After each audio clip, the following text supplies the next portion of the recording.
You are tuned in to the High at 9 News Hour, where you will hear from cannabis industry experts and professionals from around the country talk about important topics while shining light on global issues and discussing cannabis as it relates to politics, regulation and reform, data and technology, science, research and medicine, family and parenting, art, celebs and entertainment, fitness, sports, mental health and wellness, and plant-based medicines and entheogenics.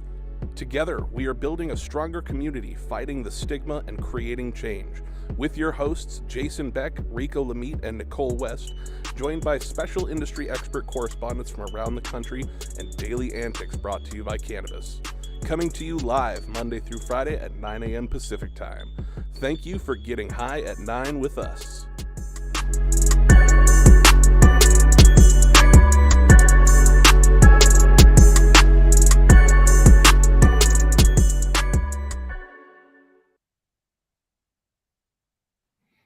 Oh, yeah.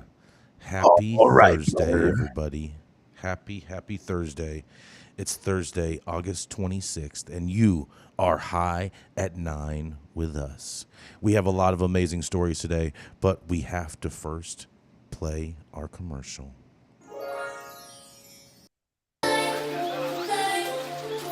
At True Classic OG, we live by one motto: stay true.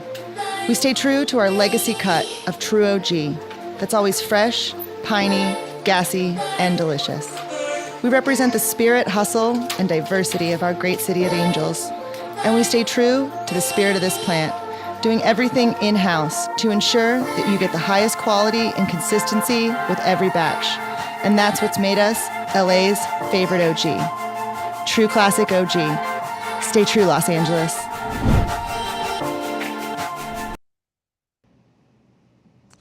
Oh, yeah, that was an amazing commercial. Thank you so much, True Classic, for your support.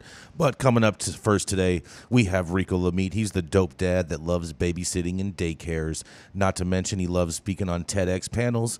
And when he's not doing any of those, yes, that's right, he did used to play football where he used to backpedal all day when he used to get a big 3 from the coach for malfeasance and whatnot. But he's often a verbal backpedaler also when it comes to safe banking. Coming up next to the stage, it is none other than the dope dad himself, Rico Lamitte. I take big 3s for malfeasance and shit. Yeah. I love that. All right, what's happening, everybody? Rico Lamitte, dopest dad on the street here. And my story today is from High Times. Benjamin M. Davis, Kevin Nash to debut Strain on dispensary tour in Michigan. But before I get into my fun Friday story, I want to give a congratulations and good luck to all the good folks out in New York as their adult use application period has officially started. Liz Gross can be covering New York later on this show, so I'm going to roll into mine. Just got to give a big shout out to my people out there. Good luck. It's going to be a fucking fight. It's been rumored that the Great Reset is already in motion and a new world order has been established. In the cannabis industry, at least, despite what you'll read, hear, or see in mainstream news outlets. First, it was influencers and B-listers. Second, celebrities and pro athletes. And now, for phase 3's rollout, we've got wrestling legends pumping out brands left and right. But is it real or not? I'll let you be the judge of that, America, and never be the arbiter of truth. This one's coming out of the great state of Michigan under control of Governor Gretchen Whitmer. So take from that what you will, but pro wrestling legend and WCW's NWO co-founder Kevin Nash, Big Diesel, he's launching his own strain, breaking into the game with a partnership with Hyman Cannabis. Cultivar is named after Diesel's signature jackknife powerbomb finishing move, the jackknife. And it's a creamsicle soñando cross, which High Times says draws from Hyman's high-end marquee genetics. The wrestler says that the strain should have a similar effect on those daring to enter the ring with the bag of this Hyman product, complete annihilation. I feel accurately represents the strength and potency of the flower. When you're being jackknifed, you're not in control of the situation. Well, there, folks, there you have it. I thought we reached the pinnacle of what the fuck branding with Ric Flair recently teaming up with Mike Tyson for his Ric Flair drip cannabis line. But yeah, here we are. Woo! But I've got a question for the rest of the team and everybody in the audience today. Will you be looking to get jackknifed anytime soon with Kevin Nash and Hyman? I probably will not be. My name is Rico Lamitte, dopest dad on the street, and you are getting high at 9 with the only news team in the game that matters. Okay, so Ric Flair, drip, go woo on a bitch. First of all, I'm gonna say that very kindly. Say that again. Say that again. Ric Flair, drip, go woo on a bitch. Yeah, get woo. Woo! Hyman, did they not think about that all the way through? I get it, Hyman and like Hyman and like it has to be on purpose. They're breaking into the game. And jackknifed on the hymen. It It just sounds real. Jackknifed into Sounds- the hymen, It's very descriptive. busting into a dispensary near you. Yeah. I think T.I. is probably a fan of this. I would hope so. Yeah. I mean, are they stopping at any places? I didn't hear. Are they stopping at any places that we like need to let people know about? Like, go say hi, go get a signature. Is this like a thing I didn't like want to that? give him a full ad on this fluff piece, so I didn't want to give him a full ad on the fluff piece. But yeah, check out the article and check out Jackknife's. Yeah, just fucking Google this shit. I don't think there's any other cannabis company named Hyman in the game. I know there's Heisman, Hope not. but it's definitely not Hyman. All right. What about so- HIGHSMAN? Yeah, Heisman. That's Ricky Williams shit like out here, but this one is Hyman. So It's not even a pun. So did someone not use spell check or get the Grammarly app downloaded properly? No, I mean I don't know the guy, so I don't want to like go too deep into it. But it sounds like this sounds just like some looks like incel shit. literally. This looks like Sounds High like some incel Times. shit. This whole thing looks like High Times just took an advertorial for someone. So good job on getting High Get that Times on bag. getting that free fucking ad space. free You're incel verbiage. welcome. You're welcome. Yeah, because I mean, no press is bad press if we're talking about it. Even if we're talking shit, they're still getting their fucking airtime. So, What's your take on like pro wrestlers like getting in the game though? I mean, I don't really have a take on pro anything. I think fucking any brand that's a celebrity brand of any sort is fucking bullshit unless it has a quality product behind it. And if you Or put some messaging. fucking celebrity in front of something and you put a Right. bunch of money behind it and it's garbage, it's just going to be faster to show people that it's fucking garbage. And so you'll get that one purchase. You'll get that one buy. You'll get the one person that fucking liked your face enough to buy the container. But if they're weed smokers and you've put out fucking garbage and the price points aren't right, like it is what it is. You're not going to Yes. sell, I think every single one of these people that think that their face is going to sell weed is sadly fucking mistaken. Like the amount of Yeah. back end work that is going to have to be done to make any of this shit make sense is insane. And like, I'm sorry, but like Ric Flair drip, the reason I know about Ric, one, WWE back in one point in my life when I was young and everyone watched it. Fine. I like remember some of like, do you know what The Rock is cooking? I remember some of that shit. But outside of that the reason I know who Ric Flair is because of that fucking song. Ric Flair drip go woo on a bitch. I had to look it I was up and I gonna saw play the that, but I video didn't and wanna then I saw the get- guy and I was like, what the YouTube. fuck is this? I did So, not like, want to get us in trouble on YouTube, but I was gonna play. no, we can't. I can sing it. Ric Flair drip go woo on a bitch. That's the part. But no, it means nothing to me. It means fucking nothing to me. And somebody, El Guapo said he'd rather bite Tyson's gummy ear. And I mean, that's That's it's the best same. branding in all of cannabis by any celebrity brand. I don't care what anyone I was has gonna to counter say. with that. I was gonna counter with that shit too. I'm like Yes. if it's crazy funny, that's a novelty gift. It's not gonna last forever. I'm But sorry. I would say Are they like, some paying of these Evander celebrities- Holyfield for those ears? We don't know. Ooh, at He least would- give he him would a answer the question. percentage. He's got to be. Yeah, he's got to Those be. are that's his fucking ear. He's giving him like a That's small piece. Evander's ear. That's It's just not a small Tyson's ear. piece. Just a Small small cut. piece of the proceeds. He would go to he would Evander only Holyfield. get a small percentage of the gummy sales, No, and but- technically he would get no percentage of the gummy sales Right. because his piece is bitten off. Yes, it is. What I would like to say, I would like to jump in, and I would like to say that the one saving grace for the celebrity brands is the ones that are working with the communities that are underserved and they're getting education out of people. If you can use your celebrity, you can use your platform to actually educate people about the plant and anything like that, or actually to put money back in people's hands, like I'm all for it. But if you're just a fucking pro wrestler just putting some shit out on a jackknife on Hyman brand. I mean, I feel like we need Hulk Hogan to come out with a brand for surprised all he's the not there already. Hulkamaniacs out there. I'm surprised he's not. He's Why definitely wouldn't on the- WWE just come out with a brand and then, have a house of brands at that point? They can do something what to do all with these Vince McMahon in his fall. Yeah, like celebrity brands for me just open up new markets. That's really it. You've got some pro wrestlers who think that, cannabis is for stoners and it'll put you in jail. But then when Ric Flair is coming out with that jackknife, they think about it differently. And so that, I think is the biggest value to these celebrity brands. But yeah, it's mostly like boof and mids and just You know who would be hype. really good wrestler? I think this would be good. Bret the Hitman Hart. He's dead. I think Anyways, would that's be not relevant to amazing. Hey, our speaking news of show. wrestling- Hold on, we have Liz. We have Liz Rogan on Clubhouse. Speaking of wrestling, this just makes me think of I can't read the headline, or I haven't, but I keep hearing you say Hyman, and I'm like, are you really saying that with the jackknife? Yes. And it makes me think of Candescent when they used to say it was like virgin cannabis, like it was never touched by human hands. And so maybe they're playing both sides.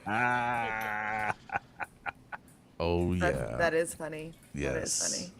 Hi, All right. Well, I think we've given that story enough time. So thank you so much for that headline, Rico. Definitely a funny one for Funny Fucking Story Friday.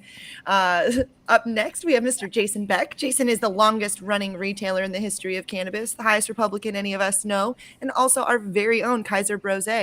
Kaiser or Jason Oh Beck, yes. what do you have for us today? Oh man, I'm a Gemini, so I have many facets. I hope everyone is having a great day. It's finally Friday, y'all. We have made it. It's almost the weekend. But today, we're going to Virginia because inside the wild west of Virginia's marijuana marketplace, sitting on a party bus next to his son, a vacant stripper pole, Eric Jorgensen, 62, ran his thumb along a hand-carved pipe and passed it to a woman sitting next to him. And he says, "Trust me," he said over blaring music. "Every hit you get off this will blow your mind." A longtime woodworker, Jorgensen for years carved jewelry boxes and back scratchers. He'd stopped smoking pot when his sons were born and set a good example. But now the Jorgensen kids are grown and married and Virginia's laws have changed. So, on a muggy Friday evening in July, he bounced along the back roads of the Chesapeake, Virginia, and on his way to a Canniversary event, marking a year since Virginia became the first state in the South to legalize possession. When the bus stopped, he carried his art down the stairs and into a wooded clearing where vendors lined tables with THC-infused pipes and Tupperware containers full of bud for sale and show. Sounds like a hemp convention. It was the wild, wild west, Jorgensen said. He also says, "We've succeeded in determining what the world is for a cannabis company in Virginia," said Liam Perkins, owner of CCC Events, the Canniversary host. "When they're not really supposed to have cannabis companies in Virginia," he says. However, the tension over how to operate a legal market for a substance once reveled as a gateway drug to heroin is not new. A decade after Colorado and Washington became the first to legalize adult use cannabis, debates over how to develop and regulate selling something that's readily available in the shadows persist. Even states with legal markets have struggled to eliminate the influence of unlicensed sellers in California. The illicit market is so vast and taxes are so high that legal operators struggle to compete. But the conflict of wanting to get into that market and the hurdles of doing it legally echo nationally as more states move to legalize adult use cannabis. Perkins would love a shot at a license once lawmakers in Richmond establish a framework for legal dispensaries. In the meantime, there's money to be made.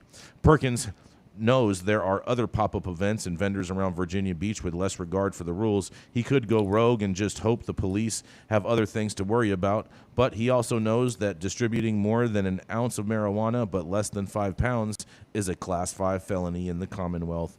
Virginia Beach Police Special Investigations Bureau Captain Rio Hatfield said the department is aware of pop-up markets and businesses like Perkins, and that while some are not in compliance with the law, police are not seeking out sellers.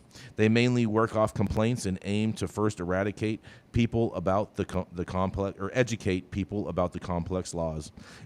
It's definitely difficult because it is this, then that. And if it's this, then that, Hatfield said. It's not just that. It's a blanket legal predicament. And you can go more and find out more about Virginia's possession laws on this website and a whole bunch of other stuff. But it basically, the whole story is this, is basically Virginia has now turned into D.C. with a super fresh pop-up market and secret sesh vendor booth areas. So find your weed at a sesh in Virginia today. And Rico, I really want to know what you have to say, being from Virginia and whatnot, from the VA. So I really got to hear what's going on. And this is Jason Beck reporting for the High at 9 News Hour. Thank you for the shout out there, Jason. I think this is an excellent story. I just want to, first off, I want to give a shout out to everybody, all my D boys out in VA, 2 up, 2 down, and the quality from these pictures, it looks actually good. I never saw any quality like that when I was in Virginia, and I'm very, very proud of it. It's probably just hemp, Rico. It's just hemp. Hey, man, some high quality hemp there. So big ups on that. But I don't know what's going to happen in Virginia. You had everything that was going down progressively under Ralph Northam. And then he was taken over by Glenn Youngkin and heavy-handed Republican fucking regulation on that. And despite what Jason will say about Republicans wanting you to be free and all that other shit. So I don't know what's going to happen here. I don't know if these guys are going to get fucked up in the long run. But in Virginia, we have a long, long history of bootlegging and getting our money when we can't get it anywhere else. So big shout out to everybody who does not have that generational slave money coming down from the plantations and is out there trapping and getting it how they get it, man. So big ups to these guys. And I hope this sesh never gets shut down, and I hope they keep on getting quality weed wherever they're getting it from. I salute you guys. Wasn't Virginia the place that had the like seed trade under the bridge, like a bunch of fucking trolls? I thought that was so interesting. They're like, everybody meet here at this bridge, literally under a fucking bridge. Yes, it was actually under a bridge, and there was like a 6-hour window, and everyone brought their seeds and did a seed trade. And I'm like, I just wish I was a troll under that bridge that day. Like, God, Virginia's the most beautiful meaning to troll toe. It's the most beautiful fucked up place on earth, Virginia. But like a bridge, like is that for real? It's literally what the memo said. I think I covered that story. Yep. Yeah, you got to pay the troll toll. You know. Yes, you had to get under the bridge. That way you can hide yourself from the helicopters flying above. You can escape all that if you hit the high road. Is it just as bad as, is there anybody from Virginia listening? Like, is it just as bad as what's happening in Washington? I mean, it's right there, so I would assume it probably looks very similar. Where, you buy a T-shirt, you buy a mug, you get some weed, or is... Maybe you just buy some seeds and then you get some weed. Like, I just hit up a couple of my VA people to tap in with us. But DC is a very, very, very different beast. Like you have like Northern Virginia, like a little bit of blue up there, and they're all government workers because of the million fucking gazillion government jobs, and that's what turns it kind of a purple state. But the rest of fucking Virginia is blood red. Are you saying Virginia is? You think Virginia is a purple state? Yeah, because of government jobs and shit. Northern Virginia and Charlottesville, the rest of the state is fucking red. Red. All the places I've been in Virginia are pretty red. Yeah, so I would not. Yeah, I would assume like anything like outside of the. I mean, this is Chesapeake, so it's closer to DC, so it probably has similar. Like, but I don't know. I don't want to. Let's see if my people coming up here. Are they coming in, Rico? I don't know. I just want to get high under a natural bridge. I'm glad you said that. Like, there's excellent fucking natural bridge formations. And I never got to experience that when I was younger. I want to go buy some weed under a natural bridge. Get That'd high be under so. the stalactites and stalagmites. I went to Oh, New York yeah. one time and did the Central Park thing out of like an effort to like find somebody that'll sell me weed in Central Park. It didn't take that long and it was really fun. But Was it Steve Bloom? he's like Don't sitting there shoot me, next to the Steve. fucking fountain, waiting. Yeah. Steve Bloom gets it in. Big shout out to Stevie B. Mm-hmm. Yeah, shout out to Steve, celeb stoner. Yes, Yeah. indeed. That's so funny, you guys. Are we up on that one? I think so. Yeah. I think so. Any more Yes. commentary? Looks like. All right, we have hit time on that story. All right. Rico, you're supposed to introduce Nicole now. I am. Okay. So He's thinking about it. she's a Yes. data diva and the glue that Almost keeps there. us tight here at High at 9 News. She's a business, agriculture, and efficiency specialist with over 12 years of experience. Currently VP of compliance and operations at Relentless LLC. And you know what? When she comes to the stage, everybody else better shut the fuck up and listen. Nicole West, what you got for us on this beautiful Friday morning? Good morning, everybody. Thank you for that badass introduction, Rico. My headline today is coming out of the Cannabis Business Times, and this is kind of crazy because so far this year, I was just doing some numbers for a pitch deck I'm working on. State of California has sold $2.5 billion worth of cannabis. And so when we're looking at this number, I think it's really interesting to say that the state of California, as DCC division, has seized more than $1 billion in illegal cannabis. So just a little over a third of what we've sold this year.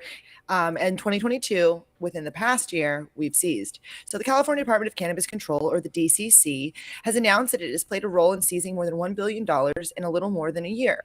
The news followed the recent enforcement of Los Angeles, Riverside counties, and according to August 25th enforcement update, DCC provided the Cannabis Business Times attributed to its director, Nicole Elliott.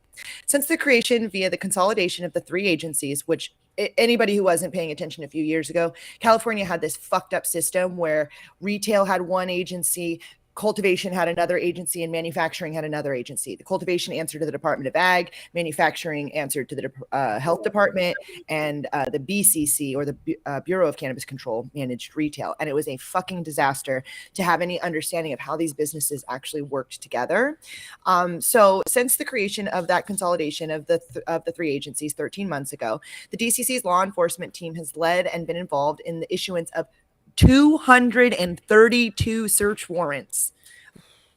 Okay, 365 days in the past year and 232 search warrants. There's only 241 weekdays, or 261. So I mean, we're almost at one search warrant a weekday in the state of California that is going out right now. So be conscious of that. The seizure of more than 500,000 pounds of illegal product and the eradication of more than 1.4 million cannabis plants throughout the state, according to this update. As a result, more than $1 billion in cannabis product has been removed from the illicit cannabis market. Arms, $2.3 million in illegally obtained assets. And Elliott has stated in the announcement last month, we want Californians to become more aware of the harms that come from the illicit market. A purchase from the illegal market can be a purchase in support of criminal and cartel operations and endanger consumer health, communities, destroy natural habitats, and threaten the viability of legal operators. Now, I will say one thing to be very aware of. A lot of people think that when they're operating in California, they're far, far away, and you're out in the middle of nowhere, no one's going to pay attention. Well, you want to know who's really paying attention right now, ladies and gentlemen? The Department of Agriculture. And they are here to climb up your ass if you were causing any issues with our waterways, our land, our fish, our birds, our bees. If you're fucking up any of those things, the Department of Ag is going to come for that ass. And I hope that they do, because this is the thing that I am upset about. I don't mind about the illicit market. I don't mind people growing their own cannabis. I mind that people are destroying our environment by trying to capitalize on this market that's happening right now. I'm all about making that money. I'm all about the free market. I am not all about destroying this beautiful planet so that you can make a buck. So California, be on the lookout, because the CDTFA, the CDPH, the CDFA, and the DCC are coming for that ass. I'm Nicole West reporting for High at 9 News. I'm a little See, confused about That was the about sweetest headline. warning I've See, ever and- heard. I'm a little confused about this headline because it seems to me that the CDFTA is taking credit for seizures that were law enforcement investigations that they did that they actually didn't have No, a part of. Am I confused on this? Kinda like The last Christmas project. DCC, not the Yes. CDTFA. The CDTFA has had no claim on any of this. Okay. The DCC DCC. is taking claim in the fact that all of these things are in conjunction with the DCC. The moment that somebody looks at a cannabis business, you're going to look at the DCC to see the correlation. So the DCC almost immediately on a large scale investigation becomes involved in one way or another to say whether or not this is a legitimate business. So any time that you bring down a cannabis business within the BCC, no, it's no longer called the BCC. It used to be the Bureau of Cannabis Control, and now it is not. Department. It's now it's now called the DCC, and so the Department of Cannabis Control. The moment that anything happens with cannabis, they have to get involved to be like, this is or is not an operator. They do or don't have other licenses, and so that's kind of they will be involved in any of it. And so one of the bigger things too is now that we understand where all the legal businesses are and everything's organized, it makes it a lot easier for law enforcement to ask, hey, is this legit? And then when they find out no, it's like, boom, it's easy to go after them. Because before they were so spread out into the divisions. Like you could actually have a cultivation that was under a micro business, and that micro business was technically governed by the BCC back in the day rather than the Department of Ag. And so the Department of Ag could come in and be like, why don't you have a license? They're like, well, we do, but it's through the BCC, and then we have to apply for our other license It's a clusterfuck. with you. And so it became a huge, it was a nightmare. And so I think that's why the DCC is taking some claim in it. Cause it's like, hey, we've cleaned up the data enough to where it's easy enough for us to fucking send a search warrant every day pretty much. And so without that cross reference, you can't just send a search warrant. You have to look like, is this a legitimate business? Are they just like dumb? Did they just fuck up and not properly hang their licenses? Did they not do things correctly? Cause there's a lot of those people. Those people don't get their fucking doors kicked down, right? Those people, the DCC shows up and they're like, hey, you guys are idiots and you've done everything wrong. And here's a bunch of fines and we will shut you down if you don't do X, Y, and Z. And it was unevenly justice distributed as well. It was so fucked up the way that everything rolled out. The only BCC that I respect and listen to is the original Boot Camp Clique. Shout out to Duck Down Records. I told an employee one time to BCC me on an email, and they sent the fucking email to the BCC. And I was like, what the fuck did you just do? And they were like, you said BCC. And I was like, blind carbon copy, not the Bureau of Cannabis Control, you fucking asshole. Hold on. Was this email my about God. something that they shouldn't be notifying the Yeah, DCC about too? I assume. Absolutely. It was clarifying something, and I was just like, oh great, thanks. You're fired. Wow. One thing I Awkward. think that's important to note that I find, because I used to work as a biologist for the Fish and Wildlife Service and Department of Defense, is that a lot of people forget, like with that stuff, like that comes to the feds. And that's where you see people getting these felonies and other stuff. If they're not getting it for cannabis, they're getting it for these environmental things. And I hope that they do. If you're fucking up the environment in your attempt to be an illicit business, like I hope you go down. I hope you go down for your environmental issues. I don't care about your fucking trap weed. Don't care. Do it cleanly and don't fuck up Mother Nature. And I'm good with it. I'm a little torn on it, and here's the only reason why. Is because the big corporations, they do not get in trouble for fucking up the environment. It's the little guys that Just because the big guys don't get in trouble doesn't mean it's okay. I'm not saying they shouldn't. I didn't say it's okay. I said the only thing I'm torn on is the fact that the big corporations and shit, they never get in trouble for that shit. And they already have it built into their budgets when it built into their game plan. And that is the fucking risk management. You have every money big set business. aside. That's what every big business does. Right? And Like, I mean, that's why I said I'm a little torn on it, because it is justice served unevenly. And the big corporations, they can fucking do fucked up shit like that because they have a fucking fund to cover. but an eye for an eye leaves the whole world blind and with dirty ass water. I didn't say that. An eye for an eye leaves the whole world drinking. I agree with you on the environmental fucking shit. muddy They ass should fucking water. take care of it. I am torn on the uneven distribution of justice. That's fair, but justice There's shall definitely be served. Defund all of the there's acronyms. definitely an uneven amount of justice being spread across industries. For Would sure. you say it's being socialized? No, socialism sucks, bro. Anyways, You all never right. So skip we are much. going to be hopping to our disclaimer, and then I believe we have another ad for you guys. So, little disclaimer, do. The thoughts and opinions and shade thrown on the High at 9 News are those of the individual speakers, not those of any other speaker or its followers. The statements made do not constitute legal or accounting advice, and speakers to make no representation regarding the legal status of any substance, any country, area, territory, or authorities. Views expressed in this room do not establish fiduciary relationships. Our sponsors do not imply, constitute endorsement by us or the expressions of any opinions whatsoever. Part of the speakers is easily offended. The show is not for you. Also, fuck off.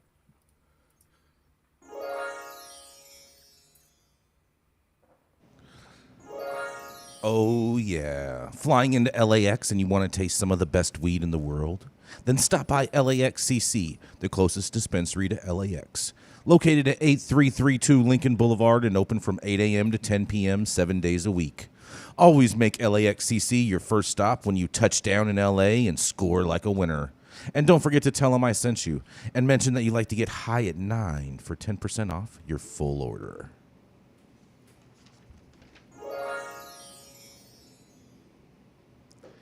Let's keep it. All right.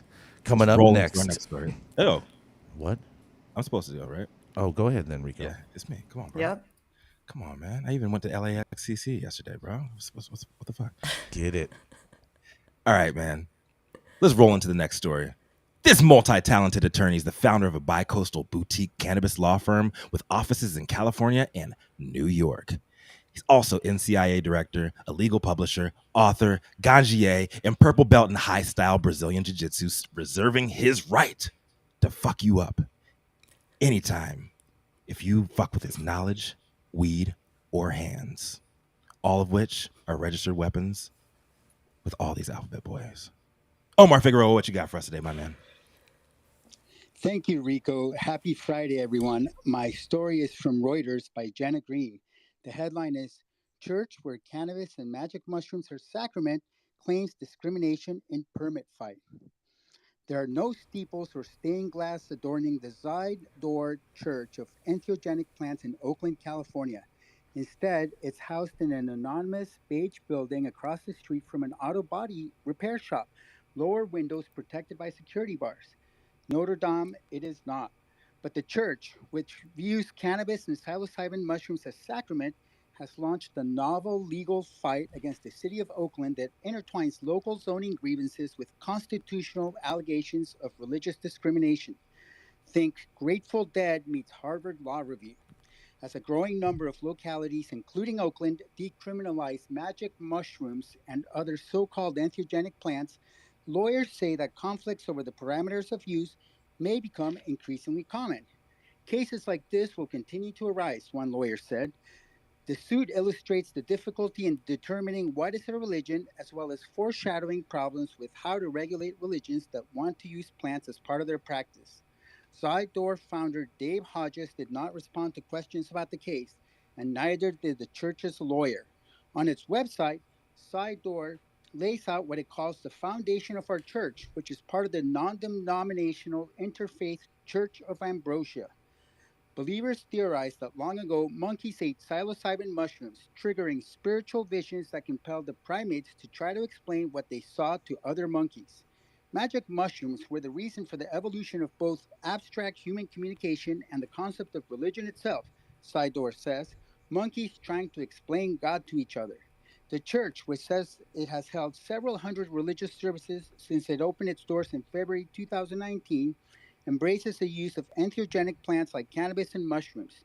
Doing so gives members a direct connection with a higher consciousness, their own eternal souls, spiritual beings, and God, according to its complaint filed earlier this month in federal court.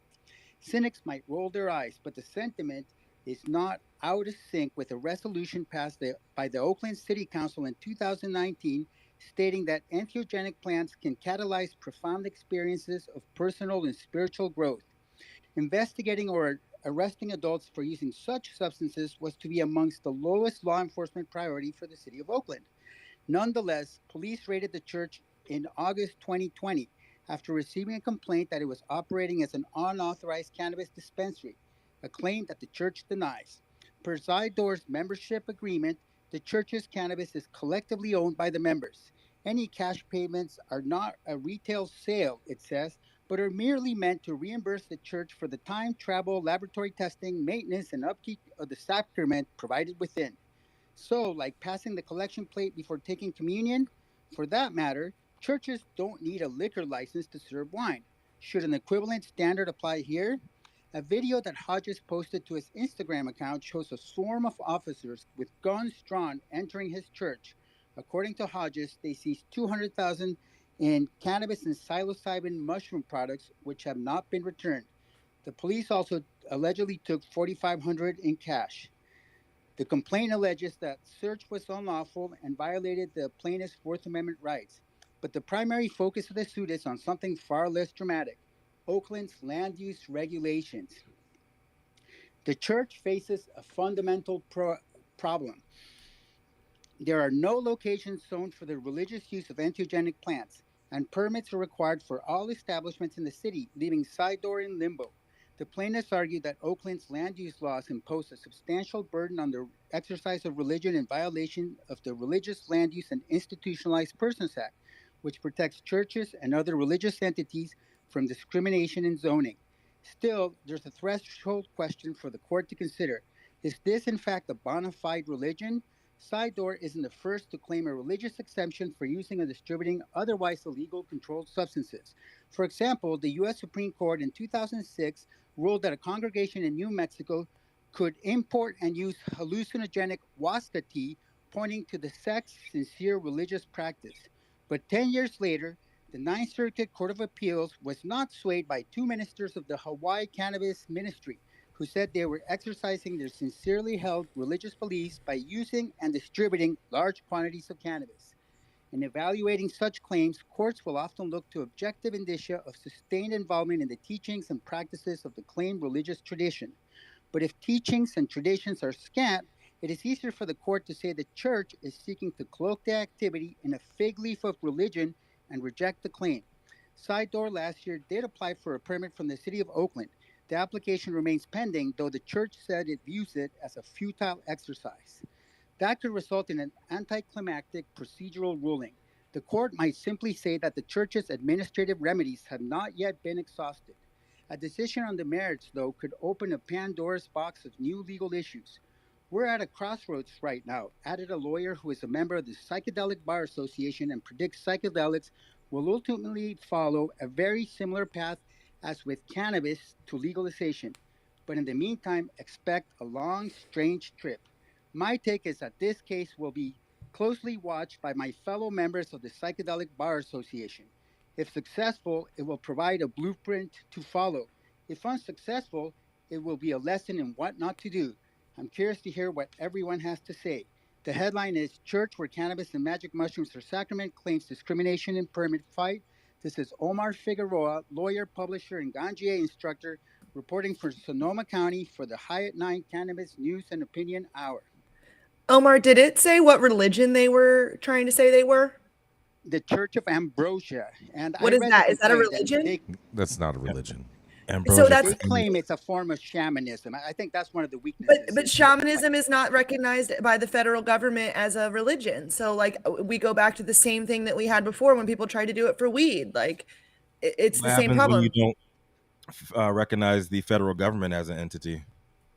You become a free man, and then you have to go through a crazy fucking process of like deassociating with everything. And those people think that they don't need driver's licenses and stuff. And I can't quite argue it, right? But yeah, I thought it was called emancipated.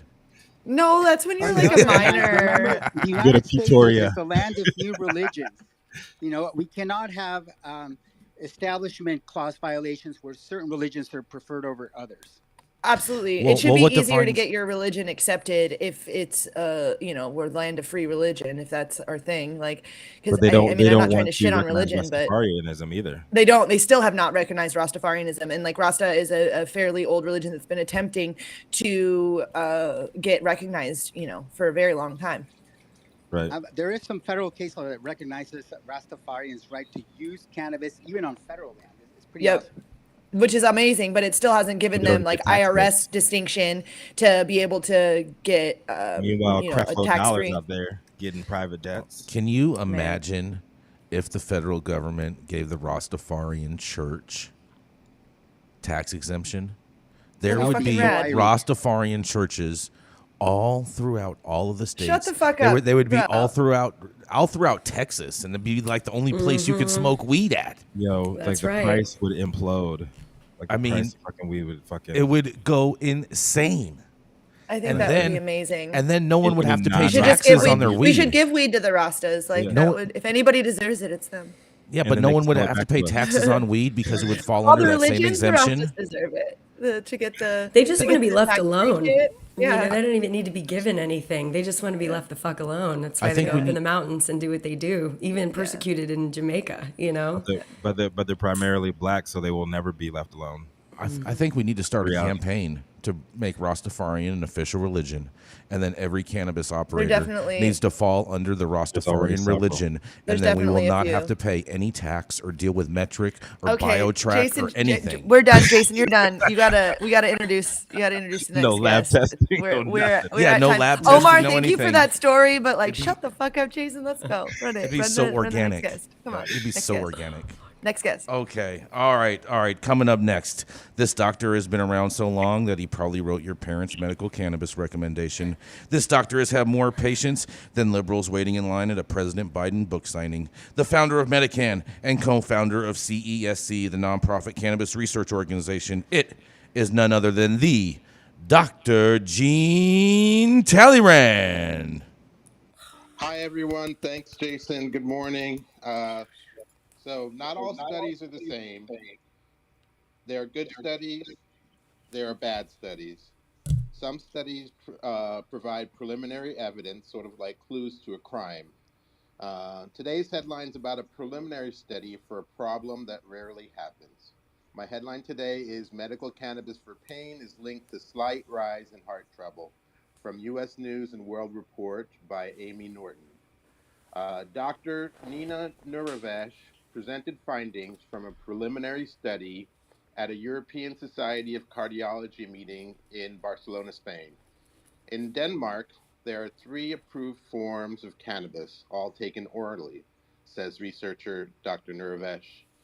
They include oral solutions and sprays of CBD, teas containing a mix of THC and CBD, and dronabinol, a synthetic form of THC. Dr. Nurevesh and other researchers used Denmark's national database, searching the medical records of 1.6 million patients with chronic pain.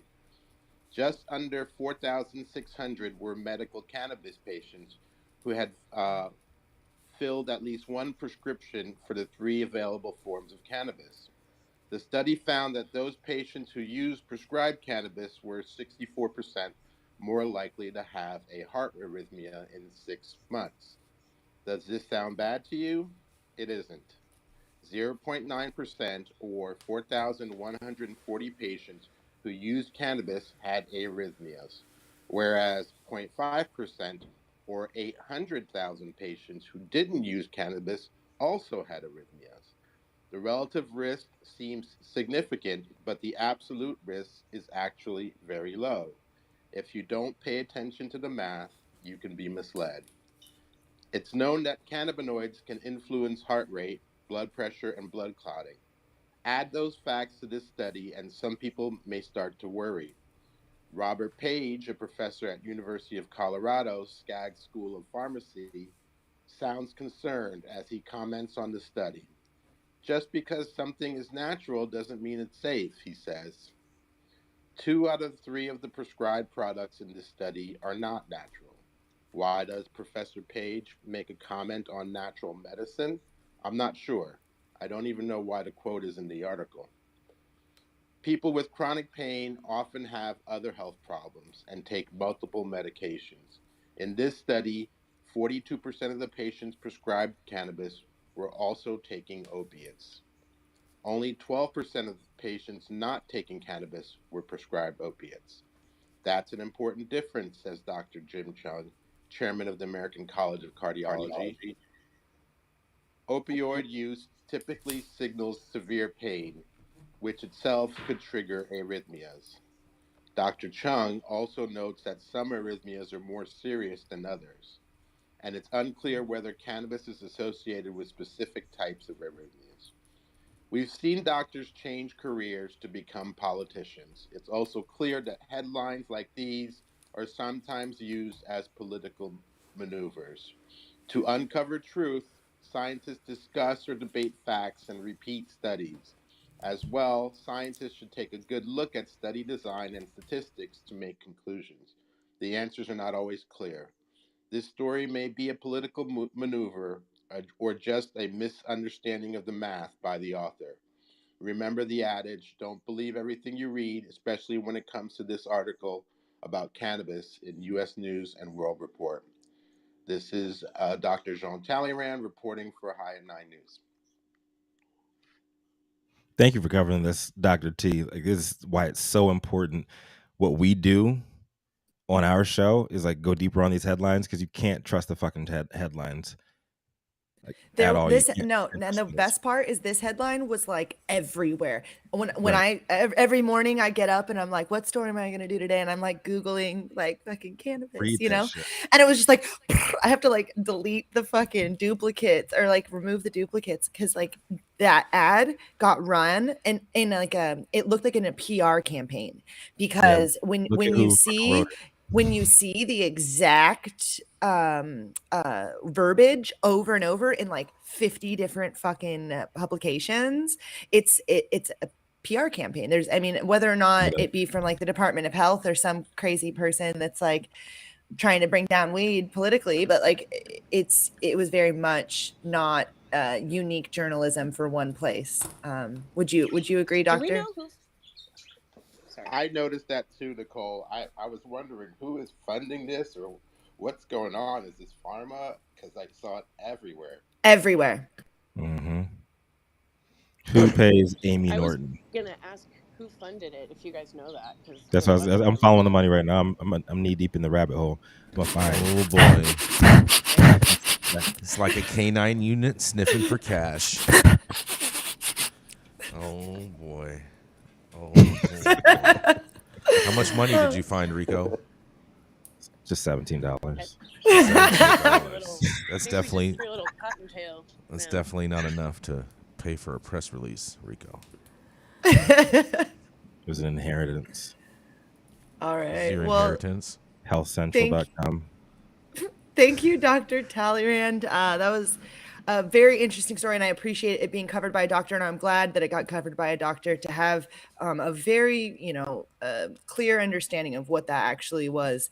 So up next, we have Miss Mandy Tingler. Mandy Tingler is a longtime cannabis industry executive who enjoys growing strong businesses and setting off smoke alarms by smoking weed indoors. She can be found here on High at 9 on Fridays.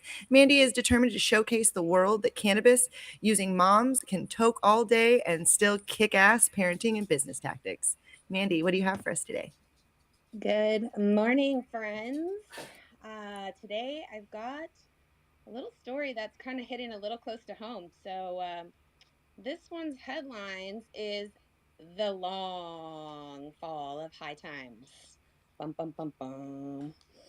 Let's see here. So it's a very long article, so I'm only going to read the very beginning, probably because it's the most alarming part. The rest of it is a very good coverage of the history and the impact that the magazine has had on our culture over the last, I think, 40, 50 years. So it's a very, very beautiful story, actually very well written, and a lot of really beautiful time-stamped moments in cannabis history identified here. But the article starts off, the mid-May investor webinar started out unremarkably with discussion of the company's debt load, its prospects for initial public offering, and its plans for a stock split. Things took a turn when the string of financial jargon briefly gave way to the sound of bubbling water. High Times chairman Adam Levin was hitting a bong. Since taking over 3 years ago, Levin has faced complaints that he is exploiting the magazine's brand for profit without regard to its storied history in cannabis culture. His stoner street cred in doubt, Levin made a show of getting high as he fielded questions from potential investors. Quote, "I can't read your name because my eyes are going out after this bong," the private equity tycoon told one questioner before taking another hit to toast the impeding legalization of medical cannabis in Virginia. Tracking stock sales in real time, he offered to smoke one more to mark the next investor who coined up cash for his shares online. Before anyone on the call could take him up on it, he went in for it anyways. "It didn't even take someone investing to get me to take a bong hit," he explained. A few weeks later, the company blew a Securities and Exchange Commission deadline for disclosing its financial condition, forcing the stock offering to come to a halt. Now, this article starts off in a lot of concerning ways because the rest of the article really does do a beautiful job describing the history and the very serious and beautiful impact that High Times has had on our industry. And as of late, it just really seems that there's a lot of chasing things that don't need to be chased, and it's very, very intriguing to me. I recently had my own little incident with High Times, but we can get into that later if you like. That's what I want to hear about, Mandy. Well, it's been really interesting, guys. Most of you probably have heard that this last year I co-founded the first ever Women's Canna Cup Award show. And we got a text message from Adam letting us know that we were infringing on the High Times trademark for doing so. Imagine a world where you put together a completely free, no money exchange, no profits made event where you are highlighting women in cannabis who are already an underrepresented minority in the industry. And then you get this kind of nonsense.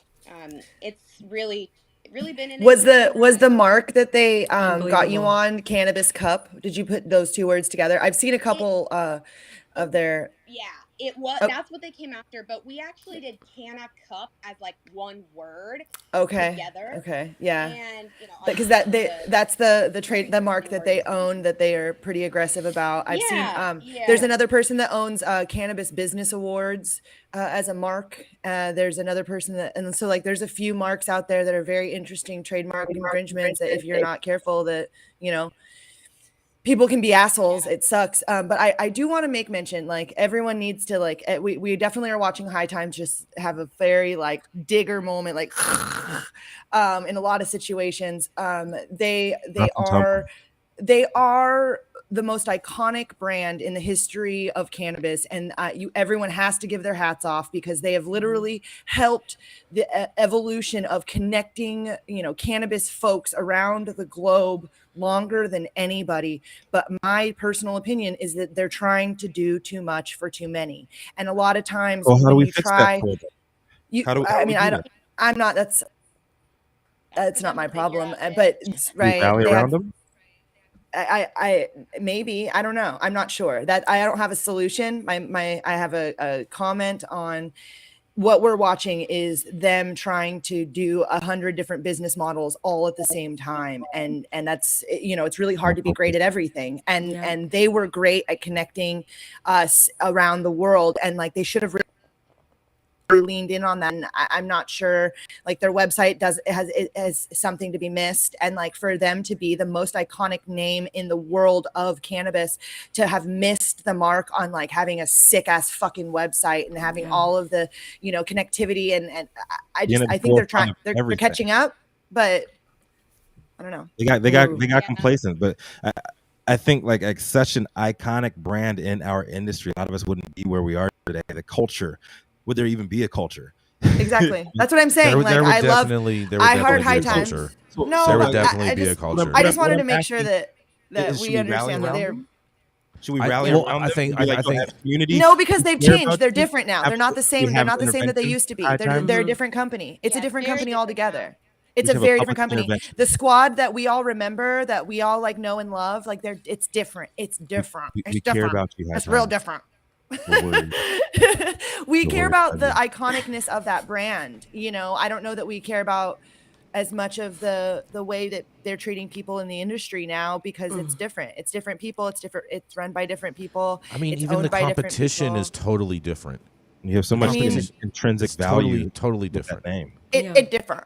You It know? different. Anyways, we Yeah. have one more story. Extremely, We want to make sure we get to extremely different. Liz's story Love today. you. It's a good one. This morning. Hold on, I Yeah. just want. Can I say just one thing, because I think Yes. it's interesting in the chat.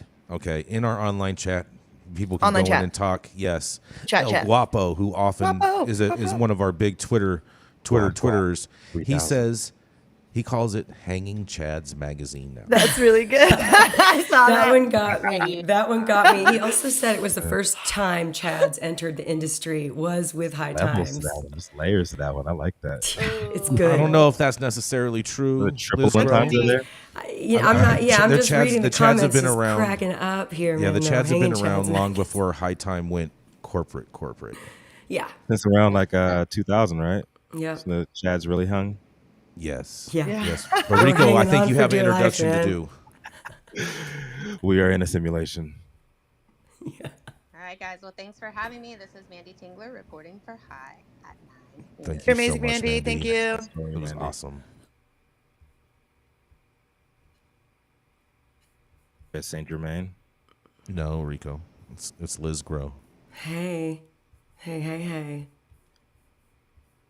I'll wait. You all right? You got it together there, Rico? Do you need some help? Rico's muted.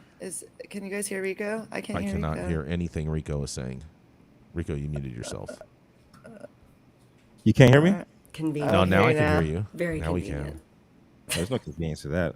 There we I'm go. Trying to find. There we go. All right.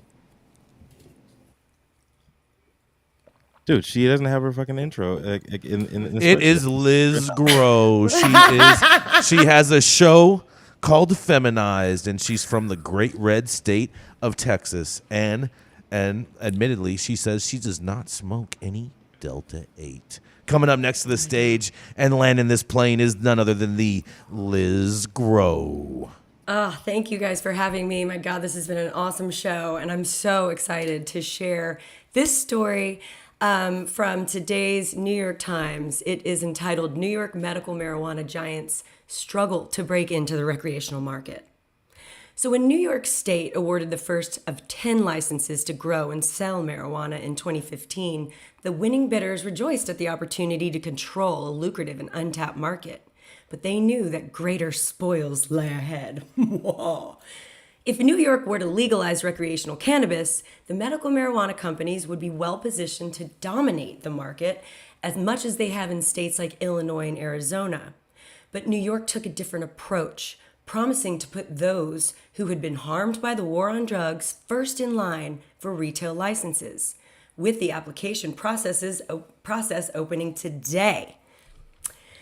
That approach has left the 10 medical marijuana licensees and those companies with an interest in their business scrambling. Now, it's important to note that nearly all of these companies are large multi-state operators, okay? Now, some have even donated to Governor Hochul's campaign, and nearly all have hired lobbyists, spending more than $2 million this year in hopes that they can make the best of what some have projected to be a $6 billion market. The focus of their campaign is a fee required by the state's cannabis law that operators must pay in order to sell marijuana outside of the medical program. Early discussions have touched on a potential fee of $20 million per operator. Unsurprisingly, the medical marijuana industry wants to lower that figure. So in order to be able to sell cannabis outside of the medical market, some people are proposing a $20 million fee. Okay, that's big. It's a big deal. The decision to give preference to members of communities that have been affected by the nation's anti-drug laws shook players in New York's struggling medical marijuana industry, many of whom were banking on the profits they would earn in the recreational space. In the lead up to the passage of the 2021 cannabis law, the industry lobbied the state hard to give it first shot at recreational sales, arguing that established operators were best positioned to quickly capture and convert the illicit market. One industry-funded report even went so far as to project the significant tax losses for the state if medical operators were held back. But lawmakers held firm, insisting that social equity candidates defined as women, minorities, distressed farmers, veterans, and those affected by the war on drugs should be given a real chance to prosper. The industry won a key provision. However, in exchange for a fee, each of the 10 medical operators would be allowed to open 3 recreational dispensaries, making them the only vertically integrated players in New York's marketplace. This fee would also be then used to seed the businesses of social equity candidates. That's my story, and I want to hear what this panel and all of your great minds think about this fee and what's going to happen now that the process is open in New York, as Rico said. I mean, it's exciting. So what the hell's going to happen? How much did you say they're charging? No. How much did you say they're charging, Liz? Not even. 20 million. It's just been proposed. It's just the whole purpose. The whole purpose is going to be because they're going to manage it the same way that Washington manages their liquor licenses, that it's going to be government owned. And so they're literally going to make it so egregious for other businesses to show up, because like New York doesn't want to fucking play with Curaleaf or True Leaf. No, they want that money. They want that money. And so they're coming for that money, you know? They do. They want it. And so like the way that you keep people out is you make the fees so egregious, you make it so unacceptable or impossible for people to get that cartel style. But you can get down with this. There's an entry fee. That's just that's how it's always been done in New York. That is just so New York. Exactly. And for me, I was inspired. I was fucking inspired to hear this. Just like, fuck yes, keep going, keep fighting. But here's the thing, like 1 or 2 of those corporations will fucking pay that fucking high fee. For sure. And you know what? Sure. The good side, the silver lining, is that money is going to pay for social equity at the bottom. That's right. Yeah, exactly. That's right. And it'll make it so that like everyone, I'd say majority of the businesses in New York obviously are going to be the social equity businesses that are also partnered with the state. Like that's they want to run it. They want to run it. Elon Musk. I don't know if they can really if they can really justify a $20 million fee. I don't know if that's really legit. Do they have to justify it? It's New York. Yeah, I think New they York do. doesn't I think they do. I think they do. This sounds like price gouging, and there's laws against price gouging, and this sounds like price gouging. There's laws to me. against this. Yes. Oh, there's laws. Yes. Give me a break. The laws are being written right now. Yes, this sounds crazy. It's and just another reason. Friday. And it's just another reason why it's so much cheaper to just open 50 bodegas, because they're not going to enforce on anything else. Somebody's chiming in from Clubhouse. Everyone Where quiet. is Rebecca Black when you need her? Who is chiming in from Clubhouse? It's Omar. Omar. I'm all for it. It should be $25 million. Yes. I like this Price is Right kind of. Omar, how many of your clients are going to be able to afford that $25 million price tag? It'll be I all represent social equity. MSO, so none of them. Omar Figueroa said, MS, no. Yeah, basically. MS, hell no. I like MSO. Show's over, guys. I do too, but I like Thank you it. so much, We Liz. like That was an Amazon. amazing story.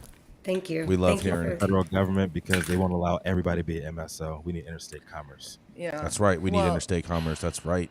Thank you all for tuning in today. Fucking happy Friday. Happy everyone. Have a great weekend. Thank you guys for tuning in. If you could click the link, like, subscribe, share our page, go to our YouTube, hi@9news.com. We'll direct you directly there.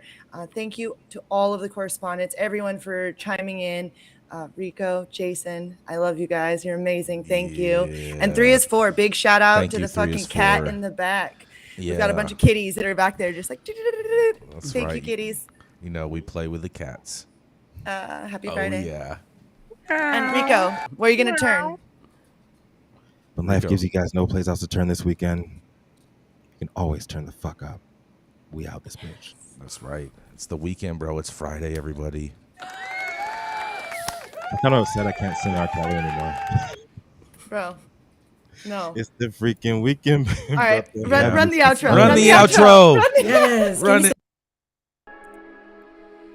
You are tuned in to the High at 9 News Hour, where you will hear from cannabis industry experts and professionals from around the country talk about important topics while shining light on global issues and discussing cannabis as it relates to politics, regulation and reform, data and technology, science, research and medicine, family and parenting, art, celebs and entertainment, fitness, sports, mental health and wellness, and plant-based medicines and entheogenics.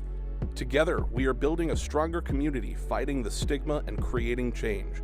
With your hosts, Jason Beck, Rico Lamitte, and Nicole West, joined by special industry expert correspondents from around the country and daily antics brought to you by Cannabis. Coming to you live Monday through Friday at 9 a.m. Pacific Time. Thank you for getting high at 9 with us.